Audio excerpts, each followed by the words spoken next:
May mga tao talagang walang magawa sa buhay, kundi ang manghalungkat na lang ng buhay ng iba. Yan lang ang libangan nila.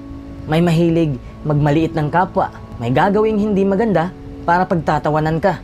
At ang mas masakit, gagawa sila ng paraan para pabagsakin ka. Kung ikaw ang taong ginaganito, syempre masasaktan ka talaga. Maapektuhan ka ng sobra, lalo na kung hindi mo naman sila inaano. Minsan papasok sa isipan mo, bakit kaya may mga taong ganito?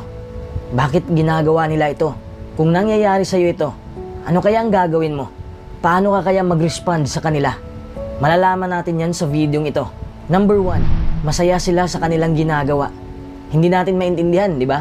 Bakit kaya natutuwa sila na may mga taong nagdurusa ng dahil sa kanila? But take solace in the thought that what they feel is very short-lived and that they are coming from a place of extreme insecurity. Kaya sila nagkaganyan